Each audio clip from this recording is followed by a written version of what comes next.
Kelihatan ya? Oke, oke, oke, oke, oke, oke.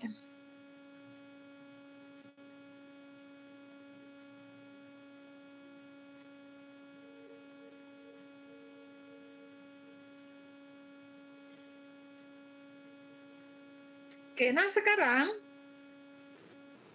sebelum kita ke pengendaliannya, kita tahu dulu ya apa yang dimaksud dengan kas. Kas itu adalah aset keuangan yang digunakan untuk kegiatan operasional perusahaan.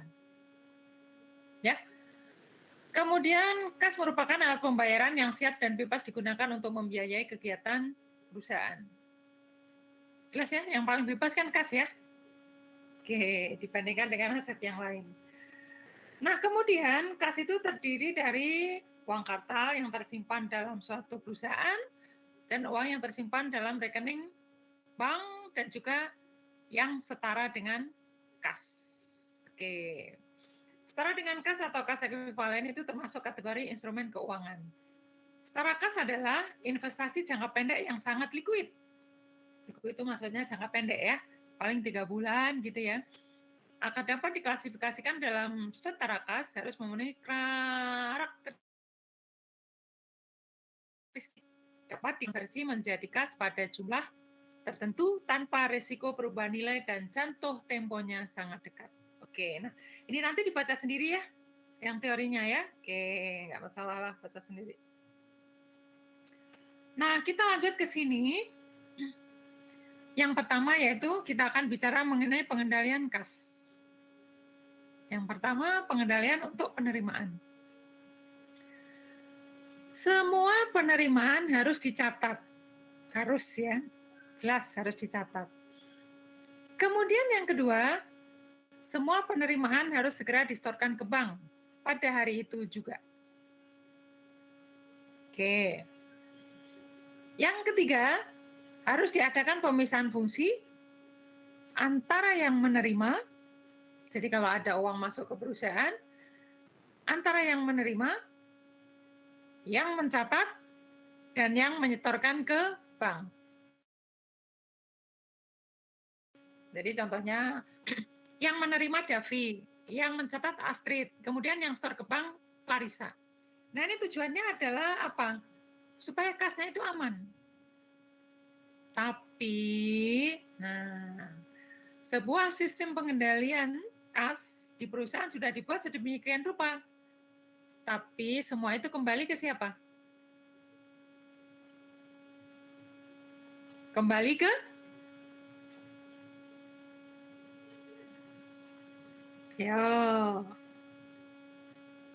sudah dipisah ya. David tugasnya menerima, Astrid mencatat, kemudian Clarissa tugasnya adalah setor ke bank. Sudah dipisahkan? Dengan ada pemisahan fungsi itu diharapkan tidak terjadi hal-hal yang negatif. Tapi semua itu kembali ke siapa? Ayo, kembali ke siapa? Kok nggak ada yang jawab? Kembali ke siapa ya?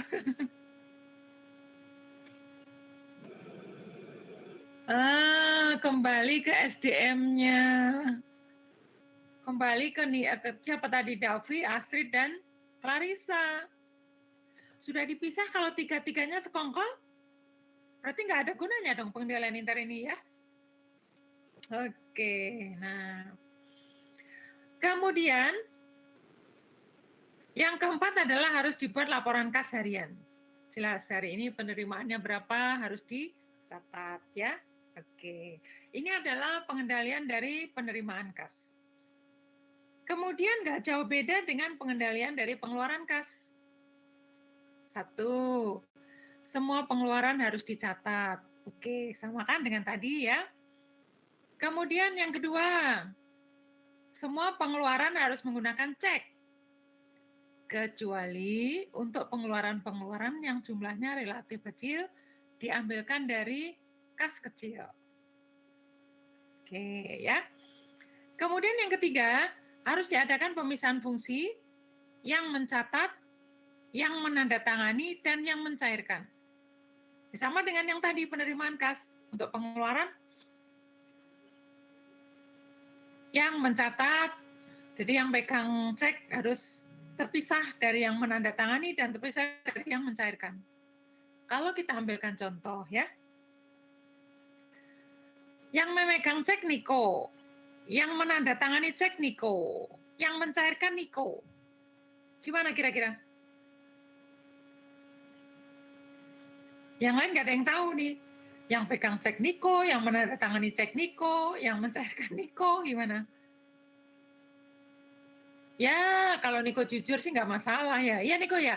Kalau Nikonya jujur sih nggak masalah, sebulan, 2 bulan, 3 bulan. Nah, gitu ya. Oke. Kemudian yang keempat, harus dibuat laporan kas harian. Nah, diharapkan dengan adanya pengendalian intern untuk penerimaan dan pengeluaran kas ini, aset yang berupa kas itu akan aman. Oke, ya. Tapi seperti tadi, semua itu kembali ke SDM-nya masing-masing, ya. Oke. Jelas ya? Setiap aset di perusahaan itu ada pengendaliannya masing-masing ya. Ada pengendalian piutang juga ada, inventory ada, ya, aset tetap juga ada, ya. Oke. Nah, kemudian kita ke petty cash, kas kecil.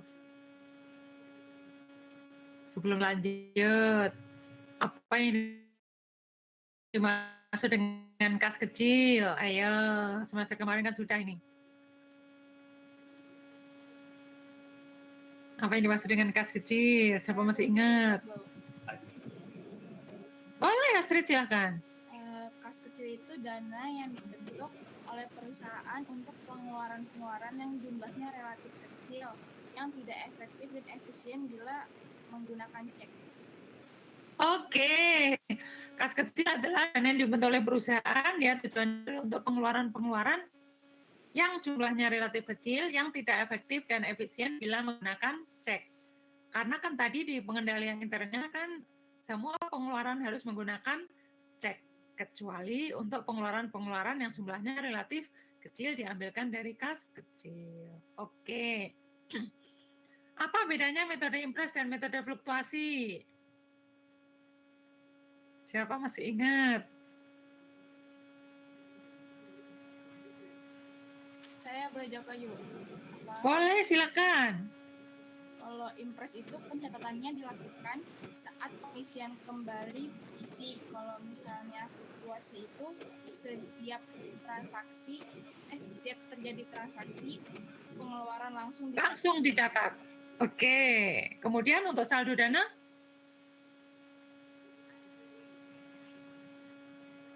Saldo dananya sama nggak?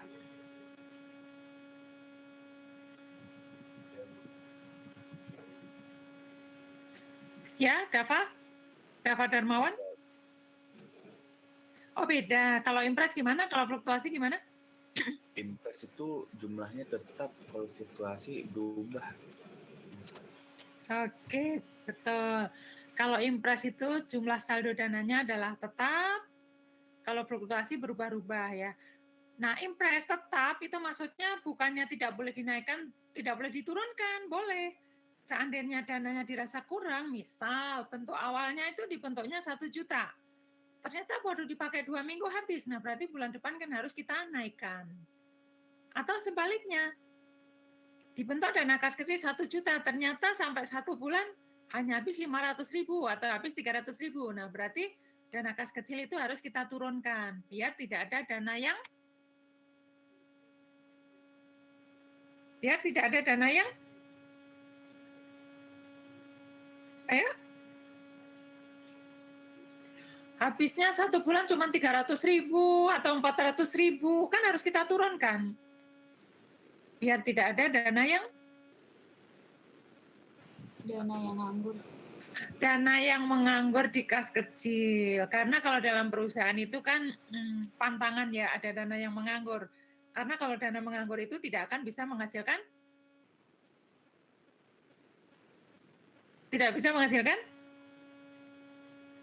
profit, keuntungan ya. Oke, jadi harus kita kecilkan. Kemudian kalau yang metode fluktuasi itu dananya adalah tergantung dari pengisian ya. Oke, jadi dananya tidak selalu sama, tergantung dari pengisian. Nah, dari dua metode ini ya seperti yang semester lalu, yang banyak digunakan itu adalah metode impres. Terutama untuk perusahaan menengah ke atas ya. Apakah fluktuasi tidak ada yang menggunakan? Ada. Biasanya untuk perusahaan-perusahaan yang transaksinya kas kecil itu tidak terlalu banyak. Dia menggunakan metode fluktuasi. Biasanya perusahaan kecil lah ya. Oke.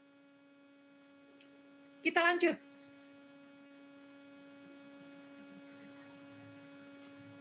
Oke, ini siapa masih ingat?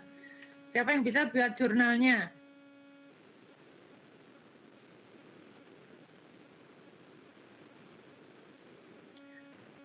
Tanggal 5 Oktober, kakak company membentuk dana kas kecil sebesar 500.000 US dollar ya. Kemudian kakak menggunakan metode impres untuk membukukan kas kecilnya. Pengeluaran dari tanggal 5 sampai dengan tanggal 31 Oktober itu adalah pembelian alat tulis, kemudian fotokopi, kemudian transport, kemudian konsumsi ya. Jadi totalnya adalah berapa ini? 200, 300, 425 ya.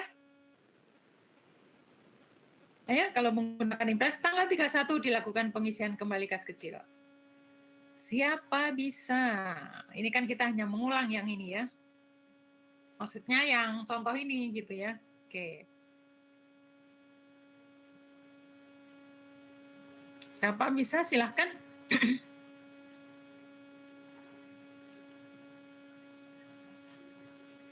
Saya mau nyoba boleh nggak? Boleh, silahkan. Tanggal 31 Desember itu jadi Tanggal 5 dulu dong. 5, oh ya sampai Ya, bentuknya kan tanggal 5. yang 500.000 itu, Bu. Iya, betul. Kan baru membentuk dia.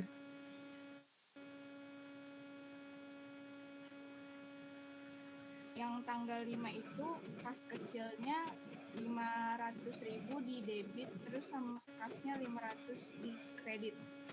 Ya, betul. Oke, lanjut. Terus abis itu tanggal 31 ya, Bu? Ya. 31-nya itu yang beban pembelian alat tulisnya 75.000, terus biaya fotokopinya 100.000, biaya transportnya 50.000, Ya. sama biaya konsumsinya 200.000, itu di total, terus jadi cashnya itu jadi 425. Jadi yang yang dari pembelian alat tulis sampai konsumsi rapat ditambah itu di debit. Nah, terus yang cashnya itu di kredit. Oke. Betul ya. Oke. Kemudian yang berikutnya, siapa bisa? Tadi kan Oktober, sekarang Desember.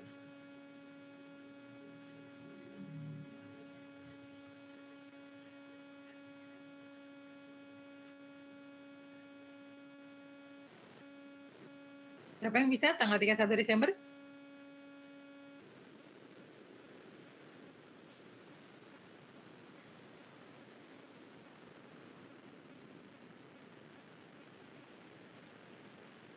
Ini pakai metode apa, Bu?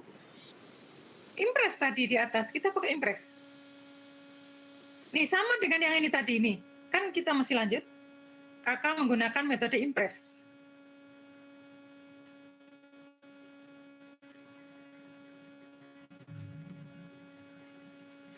Tanggal 31 Desember dilakukan pengisian. Oke, silakan Clarissa.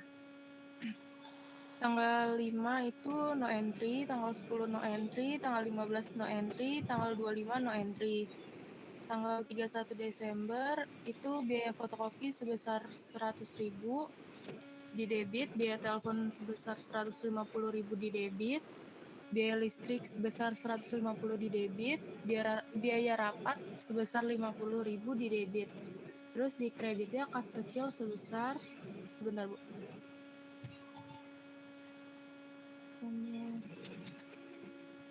sebesar 450.000. Kas kecil atau kas? Kas kecil. Oke, Astrid, kas kecil atau kas? Kas ya, Bu. Kas, Clarissa, bukan kas kecil ya. Kas, karena kita melakukan pengisian kembali. Iya, Oke, 450.000. Oke. Semuanya jelas ya? Oke. Semuanya oke. Nah, sekarang kita fokusnya bukan ke sini ya. Ini hanya review yang kemarin ya. Oke. Nah, sekarang. Nah, kita fokusnya di sini nih. Tapi kita masih menggunakan data yang tadi ya. Oke. Anda perhatikan. Asumsi yang pertama. Tanggal, kita sudah di tanggal 31 Desember ya, bukan Oktober lagi ya. Tanggal 31 Desember. Tidak dilakukan pengisian kembali kas kecil. Bagaimana jurnalnya? Kemudian di bawahnya masih lanjutannya. Tanggal 31 Desember itu adalah tanggal tutup buku perusahaan. Kemudian kas kecil baru akan dilakukan pengisian kembali tanggal 2 Januari.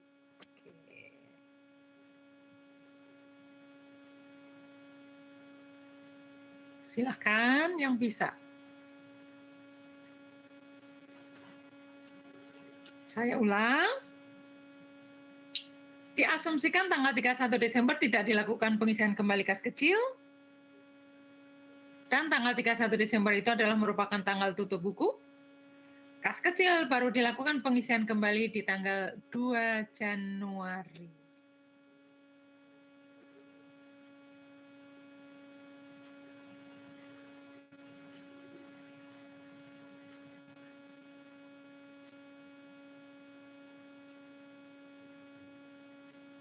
Oke.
Ya, jadi tadi pengeluarannya berapa kan 450 ya. Kita ada di tanggal 31 Desember.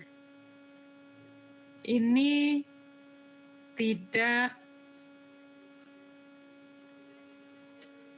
dilakukan pengisian. Dilakukan pengisiannya adalah nanti tanggal 2 Januari baru dilakukan pengisian. Nah, tanggal 31 Desember itu adalah tanggal tutup buku.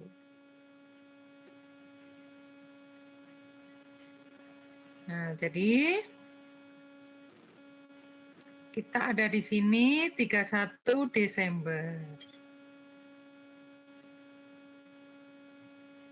Gimana jurnalnya?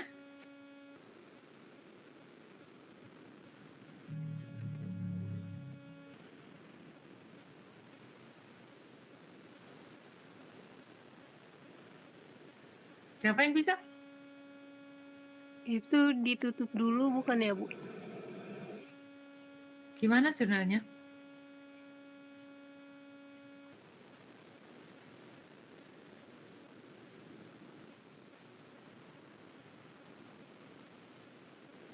Yuk.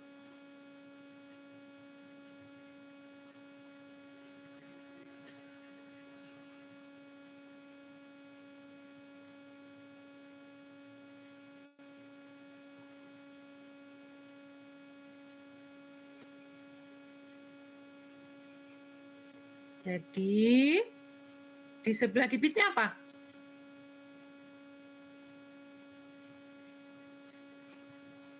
Beban-bebannya.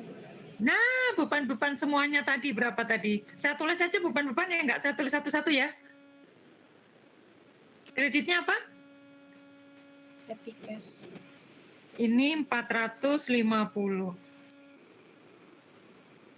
Kreditnya adalah kas kecil ya. Berapa? 450.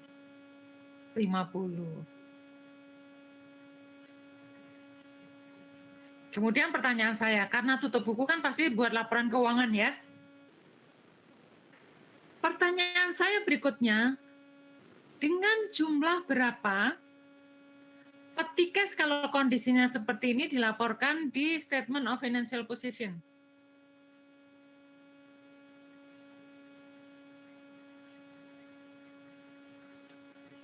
Ayo.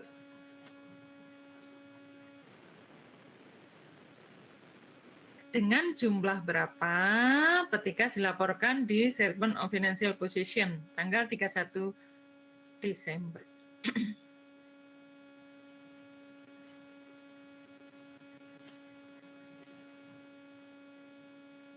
Oke, ini kan tidak dilakukan pengisian kembali.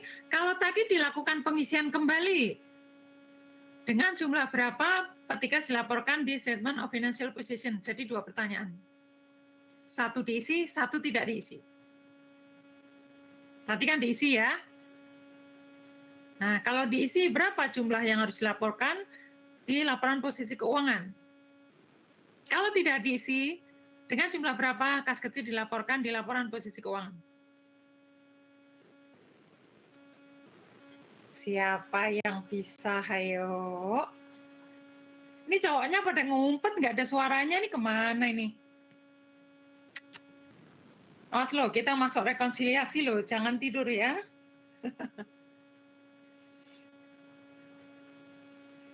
Ayo, siapa bisa?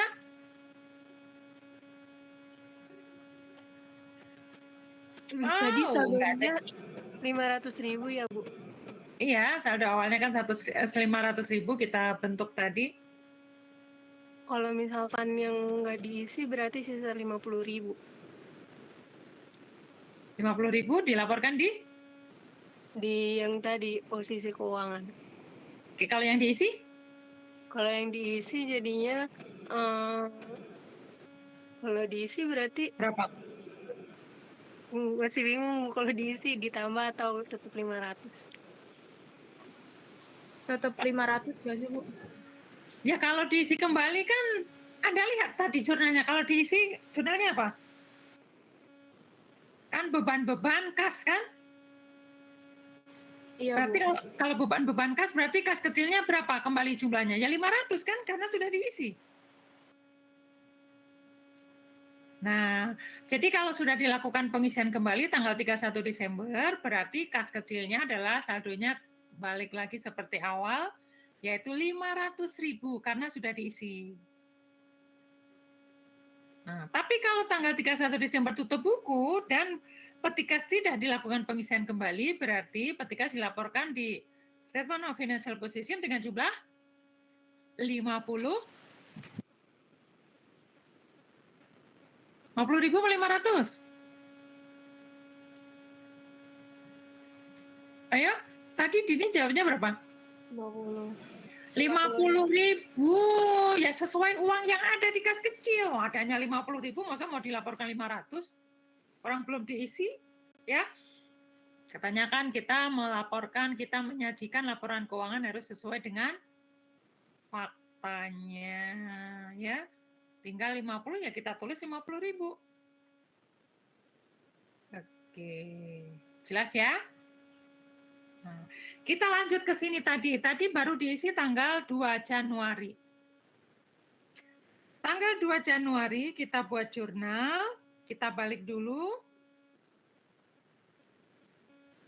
Kas kecil debit 450. Kemudian di sini beban-beban 450. Nah, kemudian satu jurnal lagi Ini saya hapus ya. Satu jurnal lagi tanggal 2. Tanggal 2 nih ya. Tanggal 2 Januari. Di sini beban-beban. Kreditnya apa? Kas kecil? Kreditnya kas, betul. Di sini 450, di sininya 450. Oke. Gitu ya. Sip. Nah, sekarang kita balik ke yang tadi. Nah, asumsi yang kedua. Siapa bisa jawab nanti ya? Oke. Tanggal 31 Desember, jadi posisinya masih ya, jadi beban-bebannya tadi berapa? 450 ya? Tanggal 31 Desember bukan merupakan tanggal tutup buku. Kalau tadi kan tutup buku. Kalau yang sekarang ini diasumsikan bukan tanggal tutup buku 31 Desember. Nah, tapi tanggal tutup bukunya itu adalah misalkan tanggal 30 Juni. Gimana jurnal yang harus dibuat?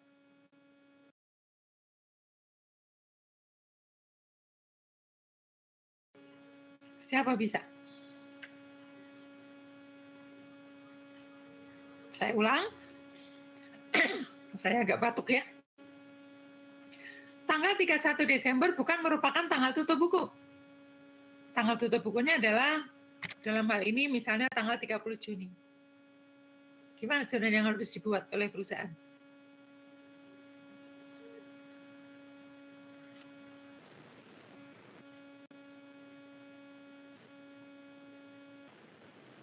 Ayo, siapa bisa? Ini cowok-cowoknya kemana nih? Halo? Vito? Davi? Darmawan? Adit?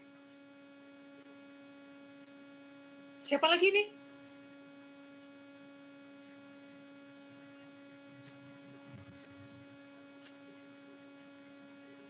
Niko? Halo Niko?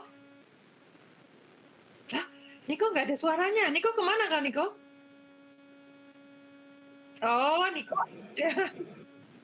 Ya, oke. Gimana jurnalnya? Siapa bisa?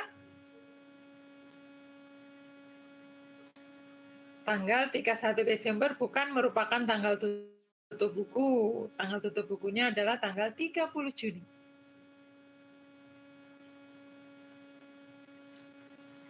Nah, misalkan dilakukan pengisian kembali kas kecilnya sama aja tanggal 2 Januari misalnya.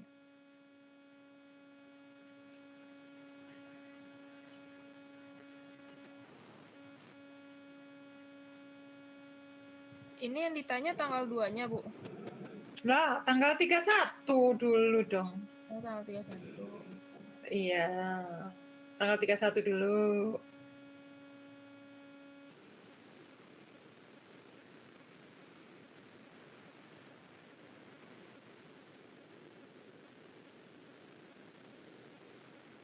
Tanggal 31 dulu, baru nanti ke tanggal 2-nya.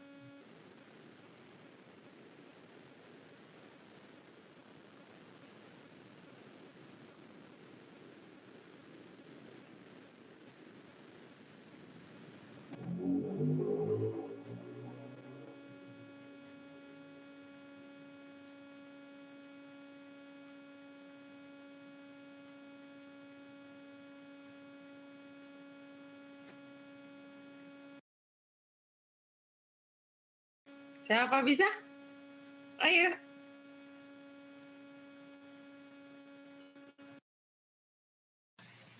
No entry, Bu. Masa no entry? Gampang amat no entry, Julia. Asumsinya gimana sih, Bu? Saya bingung. Asumsinya itu kita posisinya sudah ada di tanggal 31 Desember. Tapi kita misalkan tanggal 31 Desember itu bukan merupakan tanggal tutup buku perusahaan. Kalau tadi kan tutup bukunya tanggal 31 Desember. Yang di atas tadi. Nah ini misalkan perusahaan itu tanggal tutup bukunya bukan tanggal 31 Desember, tapi tanggal 30 Juni. Nah posisi kita sekarang ada di tanggal 31 Desember. tadi. Dan tanggal 31 Desember itu kas kecil tidak dilakukan pengisian kembali kas kecil. Pengisiannya itu tanggal 2 Januari. Gitu Julia.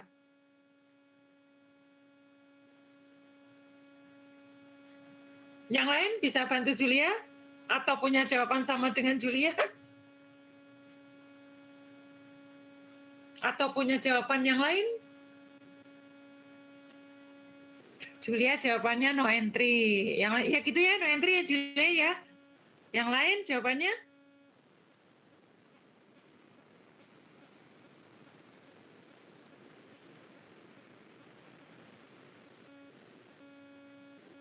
Ya biarin saja, wong bukan tanggal tutup buku ngapain dipikirin?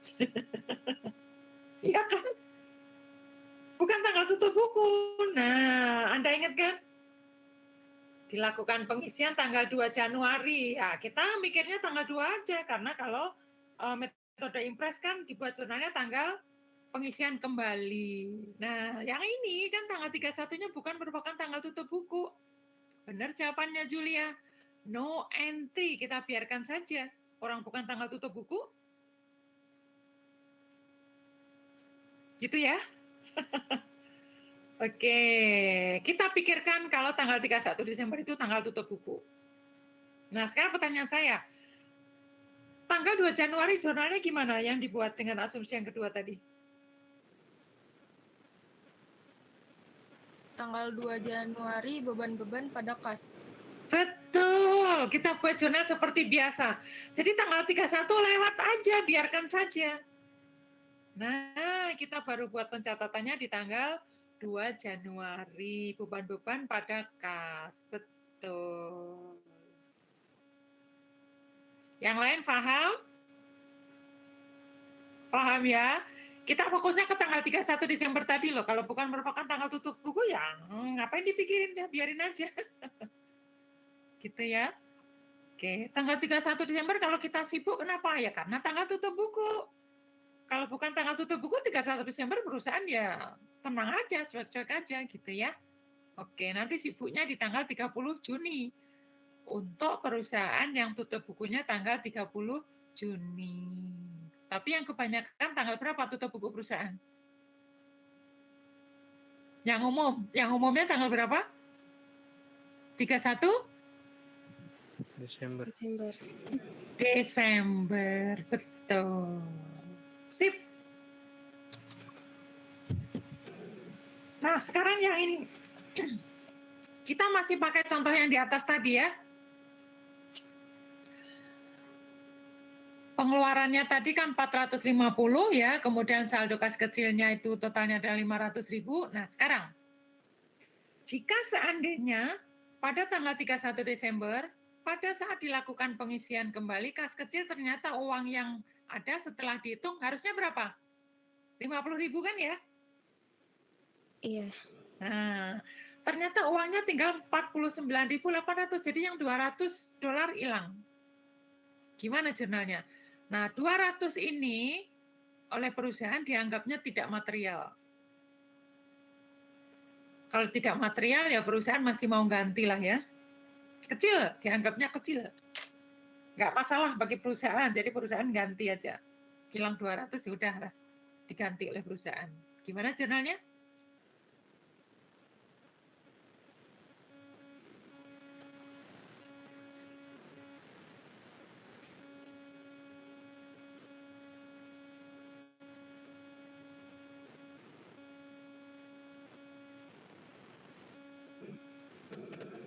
Ya?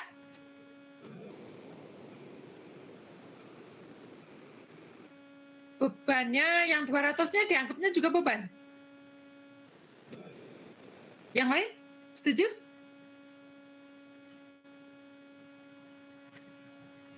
Nggak sesuai fakta dong nanti. Uang bebannya hanya 450.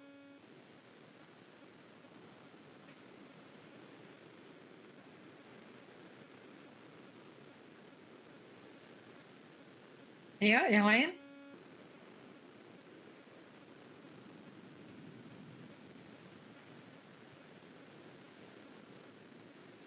Masuknya adalah ke akun selisih kas di debit. $200. Selisih kas ya, 200. Kemudian perusahaan mengisinya di kreditnya adalah kas. Kasnya berarti 450, 200. Nah, dengan begitu nanti saldo kas kecil kembali 500.000. Jelas ya semuanya ya? Oke. Sekarang berikut. Nah, kalau tadi uangnya dihitung tinggal 49.800. Nah, sekarang ternyata uangnya setelah dihitung yang ada hanya 35.000. Berarti yang hilang berapa?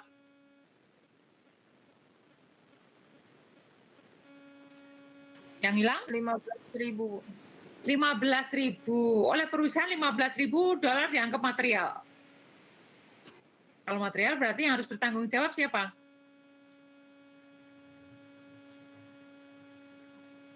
Pemegang kas kecil. Kenapa sampai hilang 15.000 dan harus dipertanggungjawabkan? Gimana jurnalnya? Kalau pemegang kas kecil harus bertanggung jawab? Nah, seandainya pada saat pengisian itu pemegang kas kecil membawa uang pribadi 15.000, langsung diganti oleh pemegang kas kecil nggak masalah. Jadi perusahaan tinggal mengisi aja 450, langsung diganti. Nah, karena $15.000 itu jumlahnya cukup besar, ya kita asumsikan aja pemegang kas kecilnya tidak bawa uang, tapi dia harus bertanggung jawab. Nanti harus mengganti. Gimana kira-kira jurnalnya? Siapa bisa?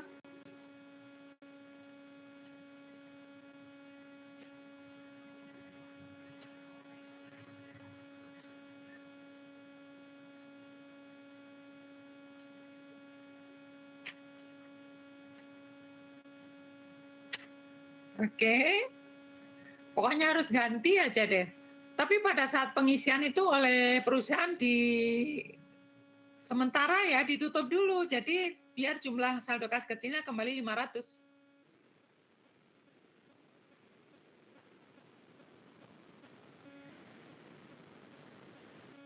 Sebelah debitnya beban-beban 450, terus ya ada yang bisa? Gambarannya sudah jelas loh, pemegang kas kecil harus bertanggung jawab.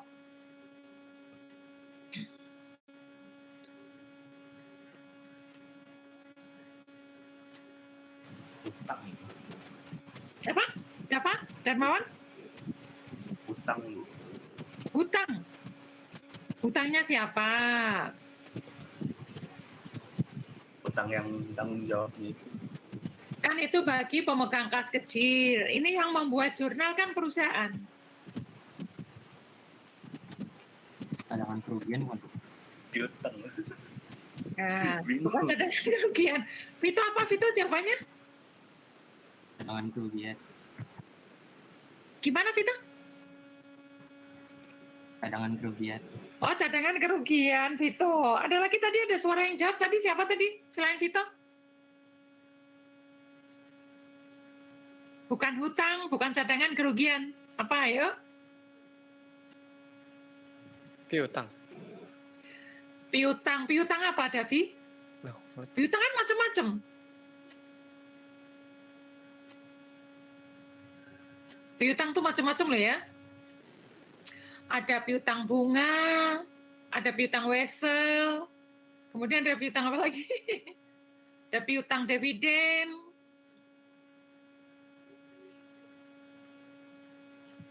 Piutang apa dong? Piutang kepada pemegang kas kecil, ya kan? Nanti suatu saat kan kita ditagih oleh perusahaan. Piutangnya berapa? 15.000. Piutang pada pemegang kas kecil. 15.000. Kreditnya apa? Kasnya berapa? Yang dikeluarkan oleh perusahaan? 400? 65. 65. 65, betul. Nah, kalau nanti misal ya, 2 minggu lagi pemegang kas kecil membayar, gimana jurnal yang harus dibuat?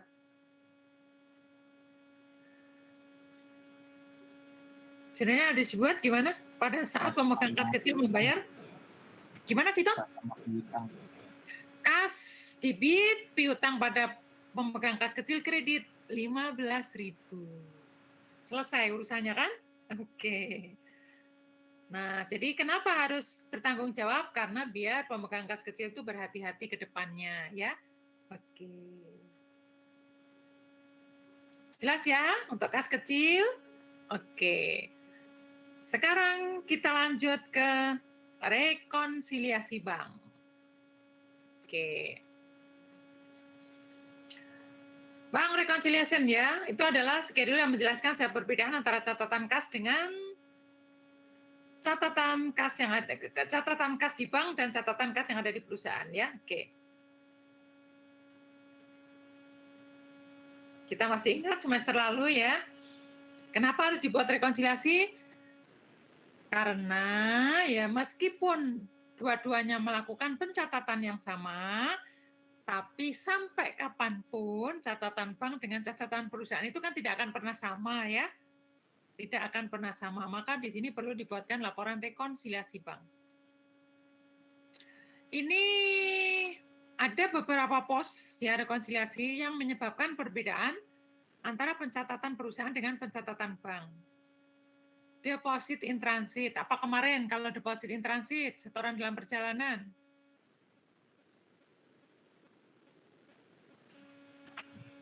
Ditambah. Apa yang ditambah?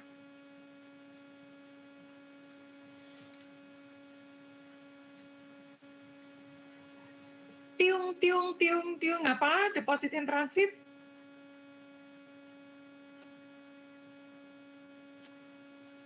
Uangnya udah diterima tapi belum dicatat. Gimana? Darmawan? Uangnya udah diterima tapi belum dicatat. Uangnya sudah diterima tapi belum dicatat. Oleh siapa yang belum mencatat? Belum di bank. Iya di bank. Bank atau perusahaan? Bank ya, misal. Sekarang tanggal 31 Oktober. Jam 15 berapa? 30. Perusahaan setor ke bank.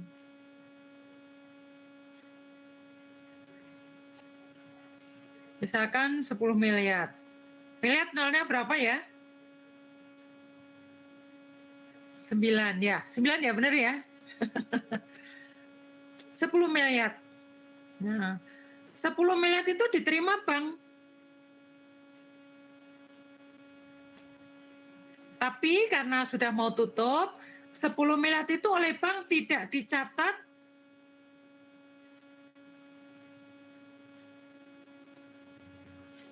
sebagai penerimaan Oktober. Tapi dimasukkannya besok ya, besok pagi. Besok pagi sudah masuk apa? November. Jadi perusahaan mencatat sebagai penerimaan. Ini ya, ini sedangkan misalnya PT ABC itu mencatat sebagai penerimaan bulan Oktober. Banknya mencatat sebagai penerimaan bulan November. Selisih semalam aja ya.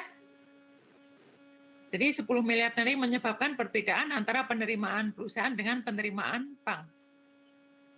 Karena 10 miliar itu oleh perusahaan ada di penerimaan Oktober, oleh bank dicatat sebagai penerimaan bulan November. Nah, ini yang dimaksud dengan deposit in transit. Oke. Satu contohnya yang menyebabkan perbedaan ya, DIT. Jelas ya? Jelas. Nah, sekarang yang kedua. Yang kedua, ini kita ambilkan contoh.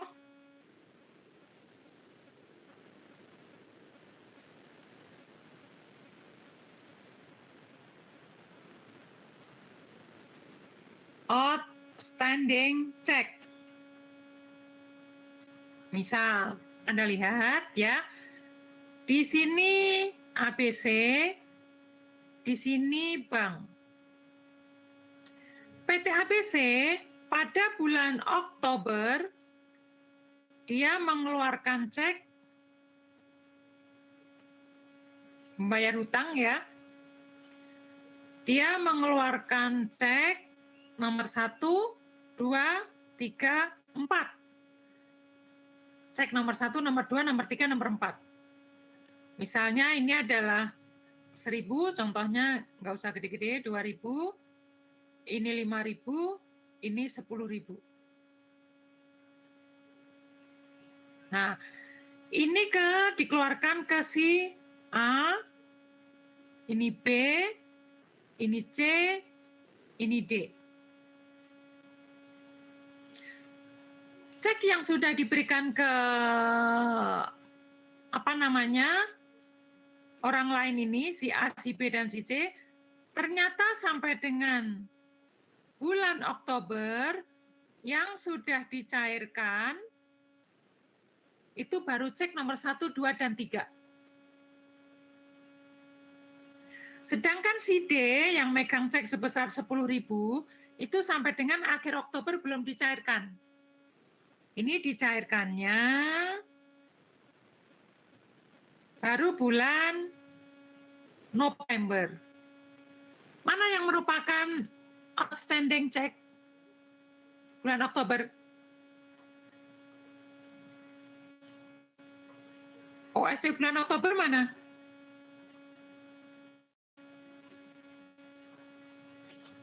Ada 4 cek yang dikeluarkan perusahaan.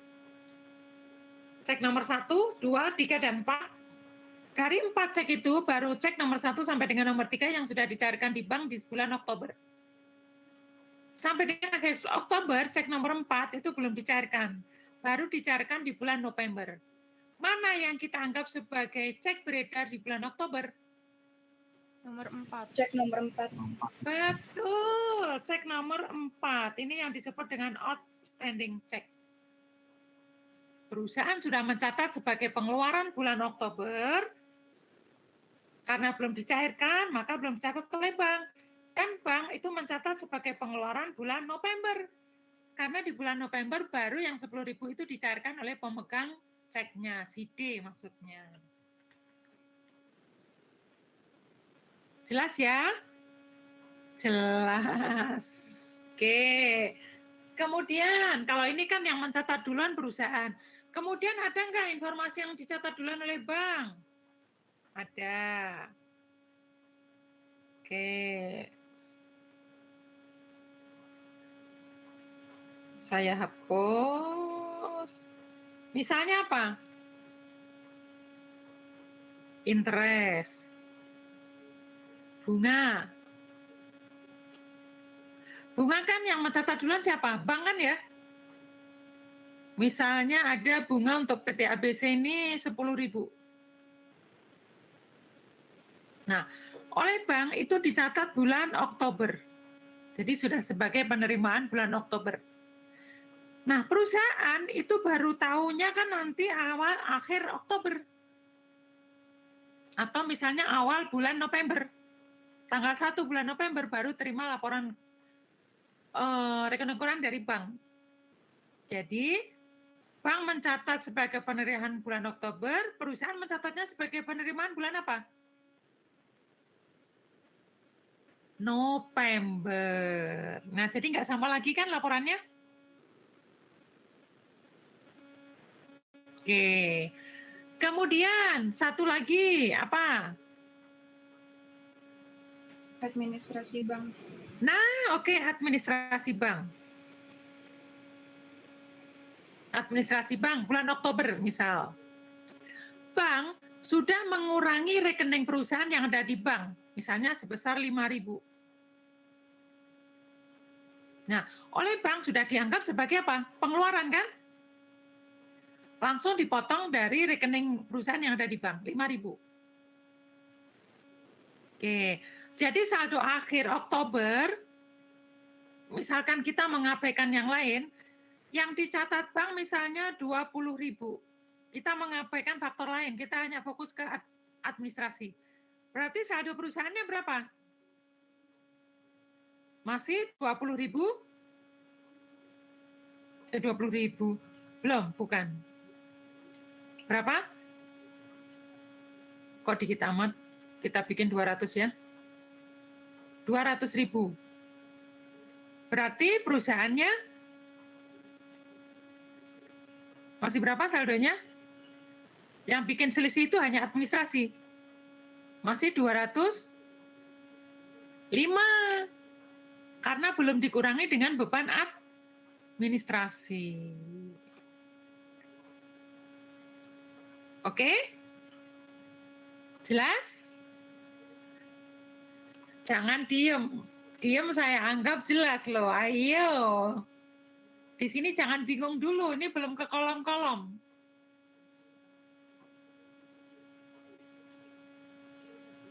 Jelas ya? Oke. Contoh yang menyebabkan perbedaan banyak ya. Ada interest ya. Tadi deposit transit, outstanding check, interest, beban administrasi, ada error, baik yang dilakukan oleh bank maupun yang dilakukan oleh perusahaan ya. Oke, ada cek kosong dan sebagainya dan sebagainya. Oke. Sudah? Sudah belum? Ada pertanyaan? Diem berarti jelas, bisa. Setuju kan? Setuju. Oke, kita ke sini sekarang. Nah, pertama itu akan membuat rekonsiliasi bank yang 4 kolom atau biasa disebut dengan proof of cash, ya. Oke. Kolomnya ada kolom keterangan, kemudian saldo awal, kemudian penerimaan, pengeluaran, dan saldo akhir. Kita ambilkan contoh. Kalau kita membuat rekonsiliasi bank 4 dan 8 kolom, itu informasinya itu ada 2 bulan. Misalnya bulan Maret, bulan April, Oktober dan November, November dan Desember. Kalau di pengantar 2 kemarin, kita kan belajar rekonsiliasi juga ya. Yang sederhana, itu informasinya hanya untuk 1 bulan saja, betul tidak? Misalkan bulan April, April aja, Maret, Maret saja gitu, bukan 2 bulan, hanya 1 bulan. Tapi kalau yang sekarang ini adalah informasinya dari 2 bulan ya. Oke. Jelas? Oke, sekarang yang 4 kolom ini ya, prinsipnya adalah sama seperti yang kemarin di pengantar 2 kan saya ajarin 2 cara ya. Rekonsiliasi yang pertama kita mencari saldo yang benar, saldo yang sama antara perusahaan dengan bank. Betul ya, masih ingat ya? Kemudian rekonsiliasi yang satu lagi adalah laporan bank kita sesuaikan ke perusahaan. Jadi yang dianggap benar kan perusahaan. Pokoknya banknya ngikut aja perusahaan. Oke, masih ingat ya? Nah, yang 4 kolom ini adalah logikanya pokoknya laporan bank kita sesuaikan ke perusahaan. Ya. Laporan banknya kita sesuaikan ke perusahaan. Oke.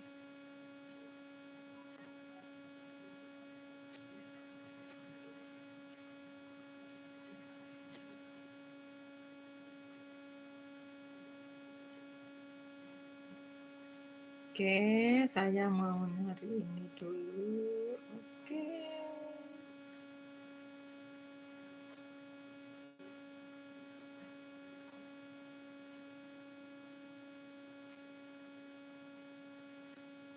Nah, kita lihat ke sini ya. Ini saya hapus.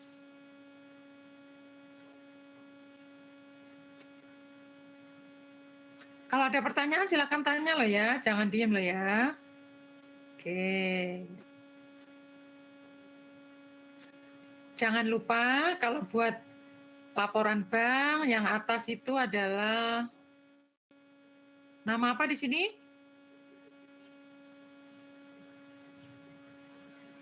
Nama perusahaan,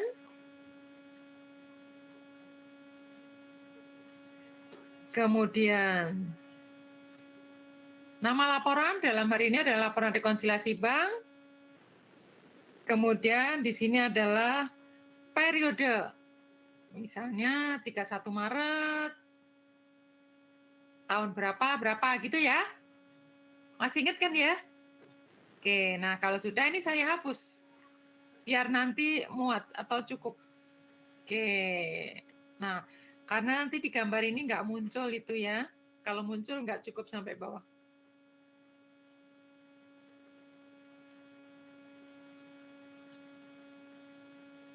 Di sini anggap saja garisnya ini lurus. Ini saya udah nggak napas ini, kok masih bengkong-bengkong ini. Tahan napas, oke. Tahan napas lagi, oh masih bengkok. Oh bengkok. Nah, kita buat seperti ini, 4 kolom. 4 kolom itu ini ya. Saldo awal. Di sini penerimaan, wah nggak cukup kan? Di sini pengeluaran. Di sini anggap aja ini tulisannya bagus ya, tulisannya kecil. Saldo akhir. Di sini keterangan. Oke.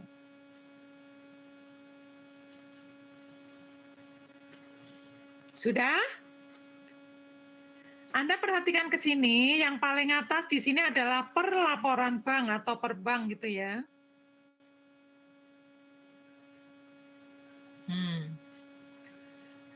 Yang kita tulis di saldo awal, itu kira-kira angkanya asalnya dari mana?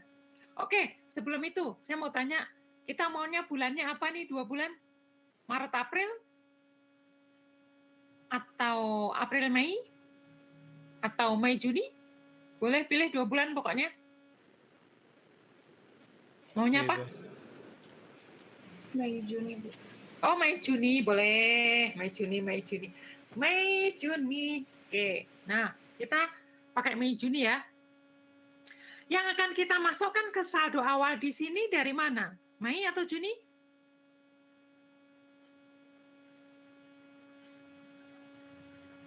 Dari saldo akhir Mei, kan nanti akan menjadi saldo awal Juni. Nah, kita ambil angkanya, kita masukkan di sini. Oke. Kita tulis angkanya di situ. Kemudian penerimaannya ini, itu adalah penerimaan yang sudah ditotal oleh bank. Selama bulan Mei atau Juni? Bulan Mei. Juni. Mei udah kemarin, kan udah jadi saldo awal nih, dari saldo akhir jadi saldo awal ya. Jadi penerimaannya itu adalah penerimaan Juni, kita tulis di sini. Pengeluarannya? Pengeluaran Juni. Saldo akhirnya Otomatis saldo akhir Juni. Juni. Betul. Saldo akhir itu adalah saldo awal ditambah penerimaan dikurangi pengeluaran. Akan ketemu saldo akhir. Sebelum saya lanjutkan, ada pertanyaan? Silahkan.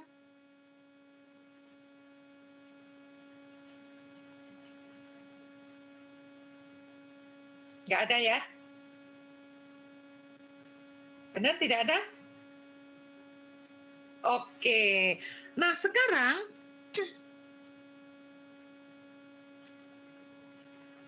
nih, yang di bawah ini adalah laporan apa? Kas atau perusahaan. Anda boleh tulis perlaporan kas, boleh, perlaporan perusahaan, boleh. Ya, oke. Kita masukkan aja sama caranya kita ambilnya, tapi dari laporan perusahaan. Kita masukkan penerimaannya berapa, sampai saldo akhirnya berapa. Yang jelas pasti tidak sama ini ya. Saldo awal bank dengan perusahaan nggak sama, penerimaannya juga nggak sama, pengeluaran nggak sama, saldo akhir pasti juga nggak sama. Kan kita mau menyesuaikan ini ya. Oke. Nah, sekarang akan kita masukkan pertama yang menyebabkan ketidaksamaan ini ya. Kita ambil contoh misalnya pertama deposit in transit. Berarti ini ada bulan Mei dan ada bulan Juni. Anda maunya contohnya yang Mei atau Juni?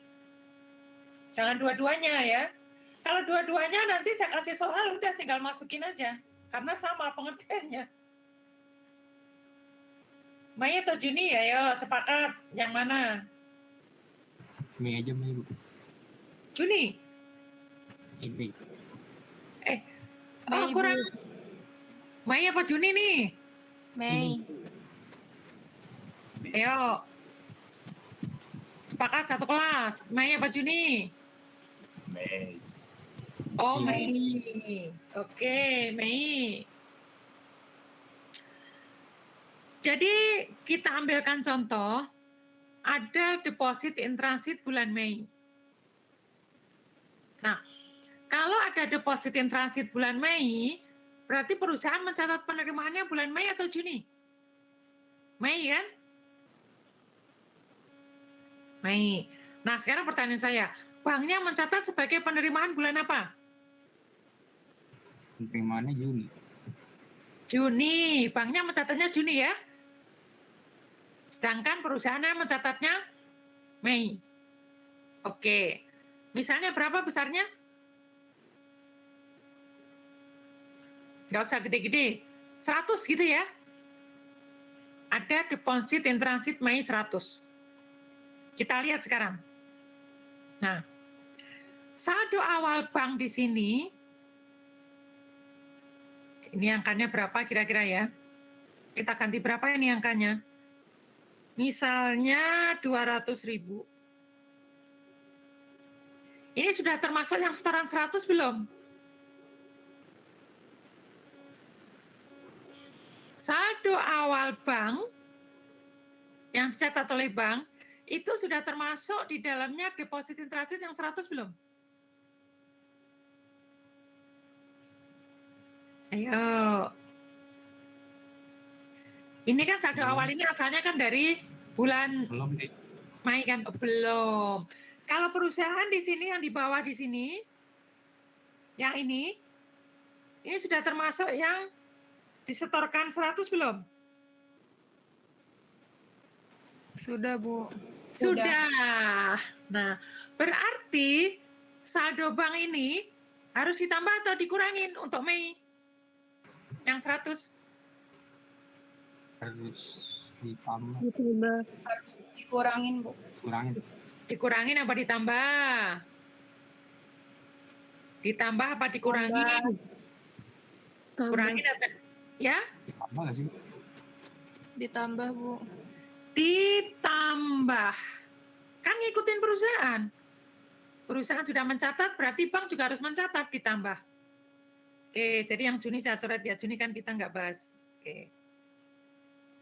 Kita masuknya hanya di 2 kolom, jangan 1 kolom, jangan 3 kolom, apalagi jangan 4 kolom ya. Kita masuknya hanya di 2 kolom. Kira-kira kolom berikutnya yang akan kita masukin yang mana ini? Anda ingat? Banknya tadi mencatatnya di penerimaan mana yang 100?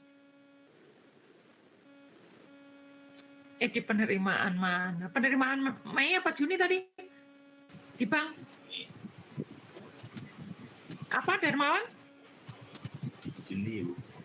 Juni.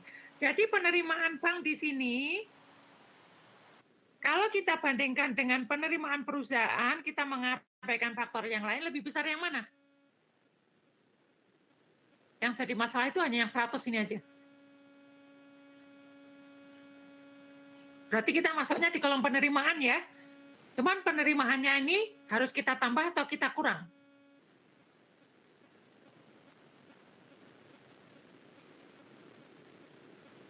Kan banknya mencatat yang 100 ini kan dicatatnya di sini nih, di Juni ini. Ayo, ditambah apa dikurang? Jangan pusing loh ya, kalau pusing malah nggak masuk nanti saya ngomong. Tambah tadi kurang. Supaya nanti itu sama ketemunya dengan perusahaan. Kalau perusahaan, gimana Clarissa? Dikurang? Oke. Nah, kalau perusahaan, jumlah yang dicatat di sini, di bawah ini penerimaan perusahaan, itu kan sudah tidak ada unsur yang 100. Karena 100 itu dicatatnya di bulan Mei. Sementara banknya mencatatnya di Juni. Nah, biar sesuai dengan perusahaan, maka di sini harus dikurang.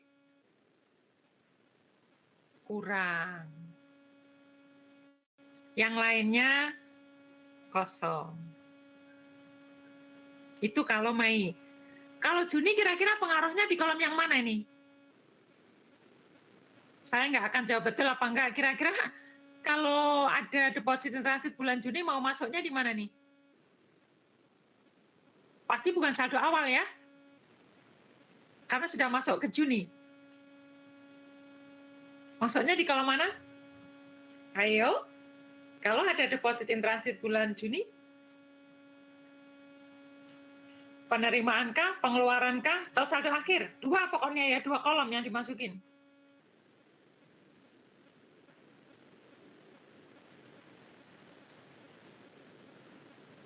Ayo.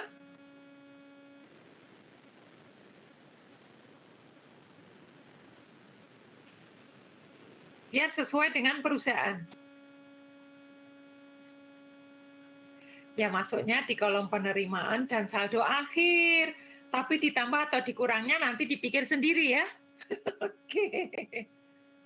Oke, nah 1 contoh lagi. Outstanding check. Ini ada juga bulan Mei dan Juni. Anda maunya yang mana? Satu aja contohnya. Mei kah? Juni kah?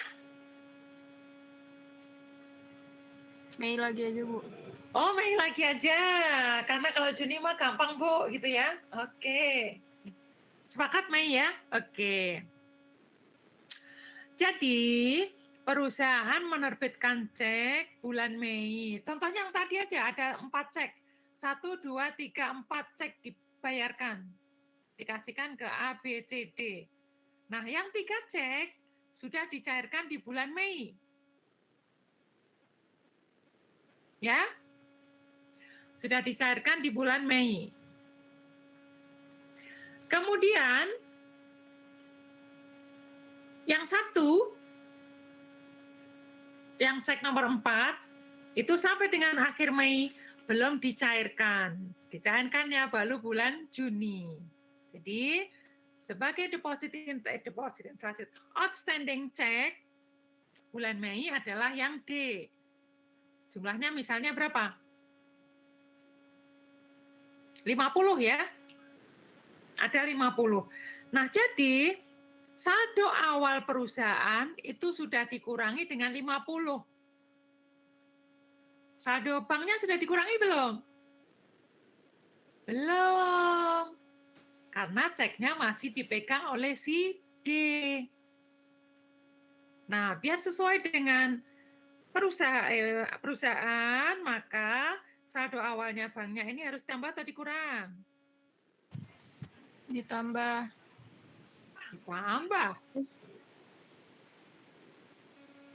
Terus, Bu. Dikurang, Bu. Dikurang. 50. Cek kan pengeluaran ya. Oke. Satu kolom lagi, nggak mungkin masuk penerimaan. Pasti pengeluaran. Pengeluarannya 50 saya tulis dulu ya. Oke. Nggak mungkin masuk saldo akhir. Nah, jadi 50-nya di pengeluarannya ini ditambah atau dikurang? Ditambah. Tambah, Bu. Ditambah. Lah, justru banknya itu mencatat sebagai pengeluaran bulan Juni loh. Pengeluaran bulan Juni itu termasuk dicatat oleh bank itu 50 ini. Padahal ini kan pengeluaran bulan Mei. Perusahaannya mencatatnya kan pengeluaran bulan Mei. Banknya mencatat sebagai pengeluaran bulan Juni. Nggak sama kan? Biar sesuai, pengeluaran banknya harus dikurangi. Ayo, jangan pusing. 50 itu, saya ulang, bank itu mencatat sebagai pengeluaran bulan Juni. Perusahaan mencatat sebagai pengeluaran bulan Mei. 4 cek tadi kan oleh perusahaan sudah dicatat sebagai pengeluaran bulan Mei. Yang D, itu baru dicairkan bulan Juni. Otomatis banknya mencatatkan sebagai pengeluaran bulan Juni. Padahal yang benar, yang sebenarnya itu kan pengeluaran bulan Mei. Begitu. Dah, contohnya seperti itu ya. Mau lagi?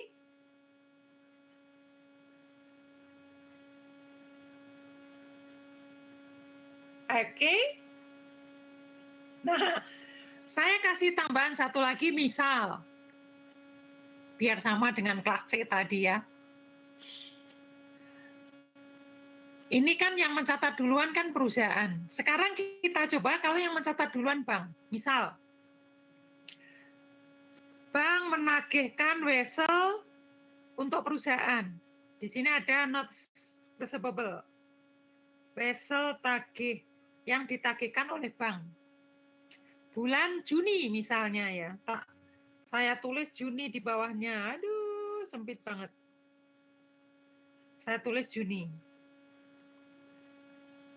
Besarnya berapa enaknya? Yang kecil aja? 300 gitu ya. Nah, kalau penerimaan bulan Juni kira-kira masuknya di mana ini? Masuknya dulu deh. 300 kita masukkan di mana? Nggak mungkin saldo awal ya, karena ini udah bulan Juni. Karena saldo awal ini kan kita bawa dari Mei tadi ya, saldo akhir Mei. Yang mencatat duluan kan bank. Bank mencatat 300 sebagai penerimaan bulan Juni. Berarti penerimaan di atas ini sudah termasuk penagihan wesel sebesar 300. Perusahaan sudah mencatat belum? Belum. Perusahaan baru mencatatnya nanti di Juli. Setelah terima laporan dari bank akhir bulan atau awal bulan Juli. Jadi penerimaan banknya harus kita tambah atau kita kurangin? Kurang. 300. Oke. 2 kolom. 1 kolom lagi kita masuk di sebelah mana nih? Kamar satu lagi mana yang harus kita masukin? Saldo akhir. Saldo akhir pengeluaran nggak mungkin kita masuk sini ya. Saldo akhirnya bertambah atau berkurang?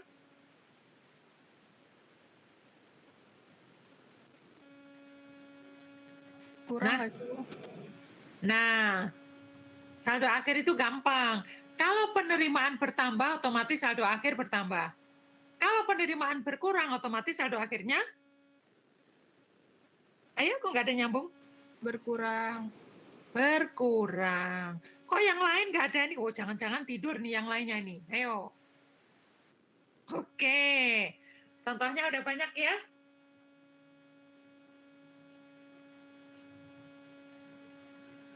Kalau nanti Anda jumlahkan ke bawah, itu pasti ketemu seperti yang dilaporkan oleh perusahaan. Nah, kalau Anda nggak salah kamar loh ya. Tapi kalau salah kamar ya berarti Anda salah. Jumlahnya nggak akan sama yang dilaporkan oleh perusahaan.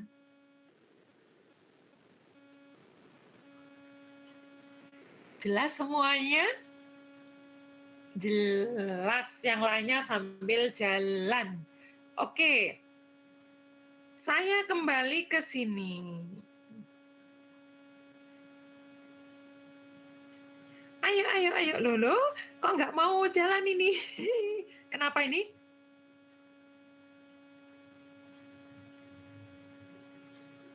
Nggak mau jalan nih? Tab saya nggak mau jalan, gimana nih? Ngelek kali. Iya, ngelek kali ya. Habis Davi nggak ikut jawab sih, jadi ngelek nih. Gimana ini?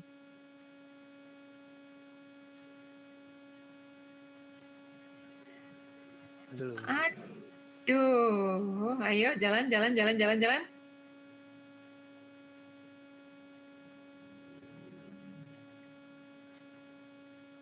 Saya keluarnya gimana nih?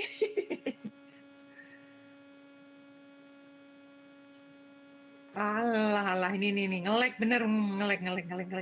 Ngelek, ya Allah. Sabar. Loh, kok balik ke sini lagi?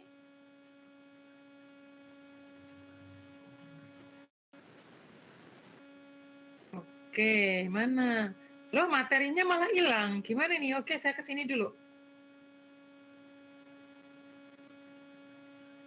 Nah, oke. Saya nyari lagi materinya. Oke. Kok begini?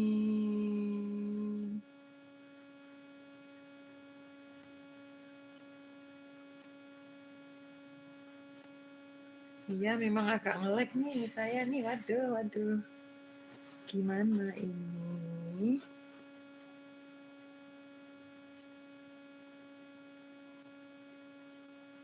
Oke, sudah sekarang. Nah, kok diem lagi nih? Langsung kita coba ya. Kita coba.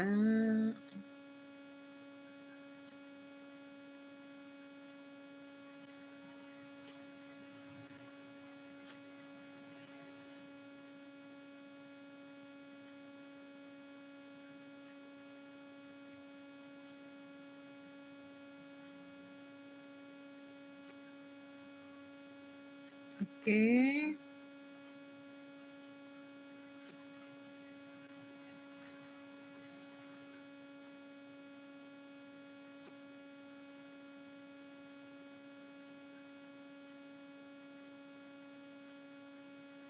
Nah, kan diem lagi nih, aduh.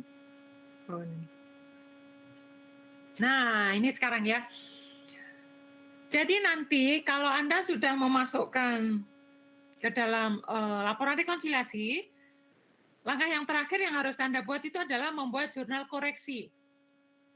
Anda lihat, Anda ingat, tidak semua harus dibuat jurnal koreksi. Yang dibuat jurnal koreksi itu hanya yang berhubungan dengan perusahaan dan bulan terakhir. Nah, Anda ingat-ingat? Hanya yang berhubungan dengan perusahaan dan hanya untuk bulan yang terakhir. Oke? Gitu ya. Oke. Oh, sebentar.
Oke, maaf ada gangguan sedikit ya. Oke, jadi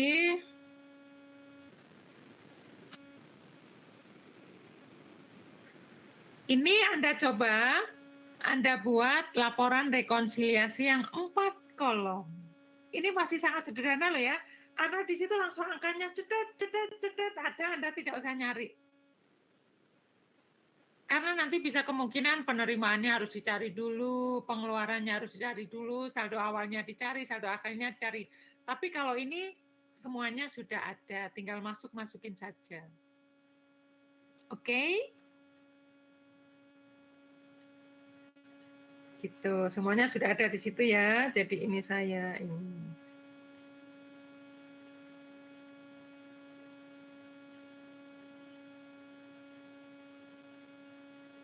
Oke, silahkan. Ayo on cam semuanya. Biar kelihatan.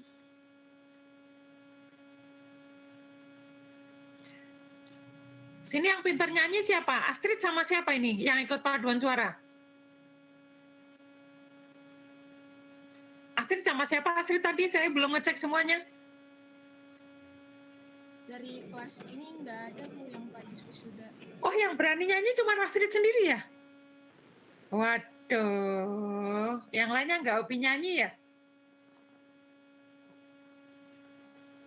Ini kayaknya Arik nih kelihatannya pinter nyanyi nih. Waduh, tapi nggak mau tampil nih. Rik, bisa nyanyi nggak, Rik? Bisa Bu, suka Oh, dengerin bisa. lagu. Nggak bisa. Oh, Bisa Bu, dijago banget. oh bisa ya. Oh, Dava bisa juga ya. Darmawan ya ini ya. Suaranya Darmawan apa? Oh iya Darmawan. Oke. Ya kayaknya nih Arik, Darmawan, Davi ini. Oh, Niko itu juga suaranya bagus. Kalau Vito nggak tahu saya bisa nyanyi apa nggak Vito? Nggak bisa, Bu. Oh, nggak bisa. Oke. Kalau lagu yang disenengin apa sih? Jenis musiknya apa ini? Satu kelas ini? Slow? Rock? Metal? Apa lagi? Jangan-jangan seneng keroncong nih? Oh, nggak kenal ya anak sekarang keroncong.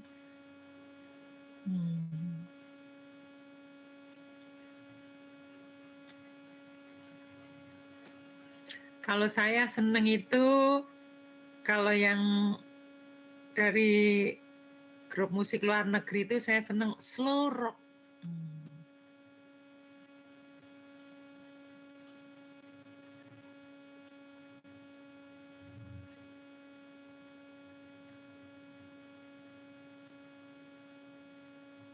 Siapa nih yang selesai duluan nih? Ayo.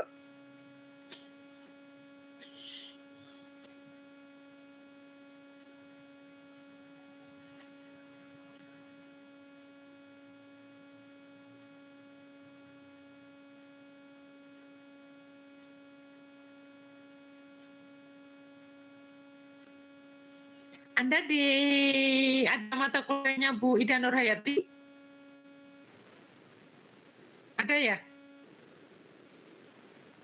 Itu kan dulu pelatih paduan suaranya kan Bu Ida. Sekarang siapa, Astrid? Dari luar Bu. Oh, dari luar. Bu Ida tuh jago nyanyi itu ya?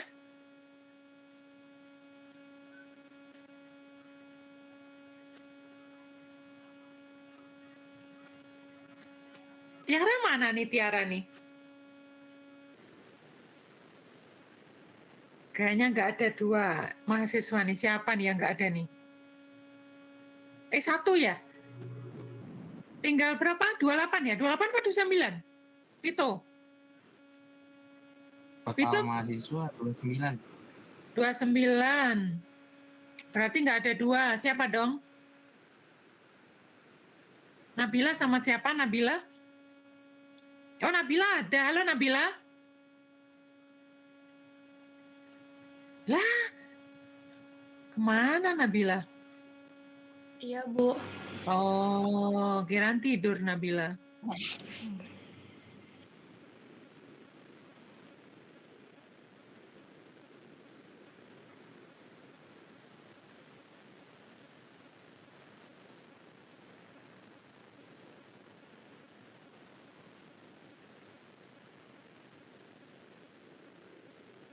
Saya mau tanya, kelas ini kemarin yang masuk 3 besar siapa? Kelas D. Ayo angkat tangan yang masuk 3 besar. Nggak tahu. Ya makanya saya suruh angkat tangan nih siapa nih yang merasa. Oh nggak tahu, nggak diumumin ya? Ngambil Belum marksheet aja ngambil. belum. Oh belum. Pokoknya yang merasa IP di atas 3,8 itu masuk 3 besar itu ya. Apakah 38, sekian atau 39 atau 4 ya?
Little buddy, what are you doing?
Ada yang sudah?